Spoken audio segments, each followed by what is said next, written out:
नमस्कार दोस्तों। हर व्यक्ति का जीवन संघर्षों से भरा होता है और हर कोई सोने का चम्मच लेकर इस दुनिया में जन्म नहीं लेता।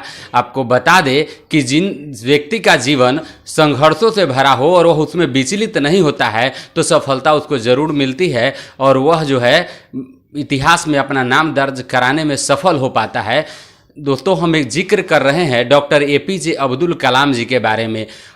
किस बात का और किसको कितना असर हो सकता है यह कोई नहीं जानता। जरा जरा सी बातों को जीवन में उतार लेने से आदमी बहुत बड़ा सफल हो जाता है, बहुत बड़े जगह पर पहुंच जाता है। ऐसा मैंने बहुत बार देखा है। यही उद्देश्य से मैं एक जो है डॉक्टर एपीजे अब्दुल कलाम के जीवन की एक बड़ी ही रोचक जो घटना है वह आपके साथ शेयर कर रहे हैं। डॉक्टर एपीजे अब्दुल कलाम अपने अग्नि उड़ान जीवनी में उन्होंने यह लिखा है कि एक उनसे जो जुड़ी एक कहानी है कि देहरादून जब गए थे परीक्षा देने, एनडीए का एग्ज़ाम देने, अब कलाम साहब गए थे वहाँ। उनका सिलेक्शन नहीं हुआ तो बड़ा ही दुखी।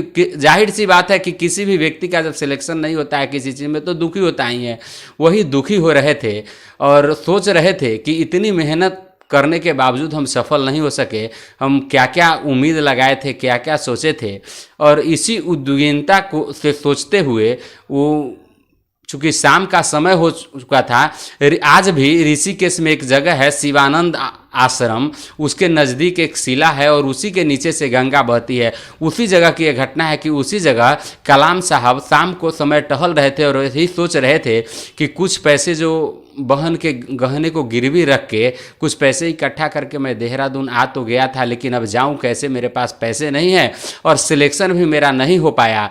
अब हम जी करके भी क्या करें। मतलब इस तरह की व्यथा जो उनके मन में थी उनको बड़ा परेशान कर रही थी और उन्होंने आखिरी दम तक यही सोचा कि अब ज़िंदगी जी के क्या फ़ायदा जब हम सफल ही नहीं हुए। तो उन्होंने सोचा कि इसी शिला से नीचे कूद के गंगा में जान दे देते हैं। बस इसी उद्विग्नता के साथ वो टहल रहे थे कि किधर से कूदे। इसी बीच आश्रम से एक स्वामी जी निकले, शिवानंद स्वामी। उस आश्रम से निकले और उस युवक को टहलते हुए देखकर उन्होंने जरा सी देर में ही समझ लिया कि ये युवक परेशान है और शायद यह कूद जाना चाहता है। उन्होंने उनको बुलाया तो कलाम साहब आते ही स्वामी जी को प्रणाम किया कि प्रणाम महाराज। महाराज जी ने पूछा कि यहाँ क्यों टहल रहे हो, जरा सा अगर गिर जाओगे तो फिर इसमें मौत हो जाएगी। तो यह जब आप कभी भी देखते हैं कि जब कोई व्यक्ति आपसे संतावना भरे शब्दों में बात करता है तो मन की जो व्यथा है बाहर चली आती है और आदमी रो पड़ता है। तो अब एपीजे अब्दुल कलाम जी ने कहे कि मेरे पास लौटने के लिए पैसे नहीं है, मैं एनडीए की एग्ज़ाम देने आया था, सफल नहीं हुआ, इसी उद्विग्नता से बेचैन हूँ, सोच रहा हूँ कि आत्महत्या कर लूँ। शिवानंद स्वामी जी उनसे पूछे कि कहाँ से हो तुम, तो उन्होंने बताया केरल से आया हूँ। बड़े ही अच्छे शब्दों से उन्हें समझाया और अपने साथ आश्रम में ले गए कि तुम तो मेरे आदि गुरु शंकराचार्य के गांव के जगह से हो, चलो आओ पहले भोजन करो। ले गए उनको और भोजन कराया और रखा। उनको कहा कि कल सुबह चले जाना, हम तुमको पैसे दे देंगे घर तक जाने के लिए, कोई दिक्कत नहीं है। कल सुबह जब कलाम साहब जाने के लिए तैयार हुए, भोजन करके वो क्लियर हो गए और पैसे भी उनको मिल ही गया और जाने के लिए तैयार हुए। तो उन्होंने सोचा कि बाबा बड़े पहुँचे हुए लोग हैं, एक बात पूछ लूँ। तो बाबा से उन्होंने पूछा कि बाबा आप तो अंतर्यामी हैं, आप बताइए कि इसमें मेरा सिलेक्शन क्यों नहीं हुआ, चूँकि जब हम इतना मेहनत करके आए थे। तो बाबा ने कहा कि मतलब तुम असफल नहीं हुए हो, तुम परेशान नहीं हो, तुम और मेहनत करो।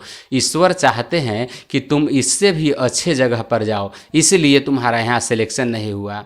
इन्हीं शब्दों ने एपीजे अब्दुल कलाम जी के ख्वाबों में जो पंख लगा दिए और उन्होंने इतने बेहतर हुए, इतने बड़े वैज्ञानिक हुए कि पूरा दुनिया उनका लोहा मानती है और उनको जानती है। तो दोस्तों, मेरे कहने का तात्पर्य यही था कि जीवन में कोई भी शब्द जो है कौन कहाँ कितना असर करेगा ये नहीं कहा जा सकता।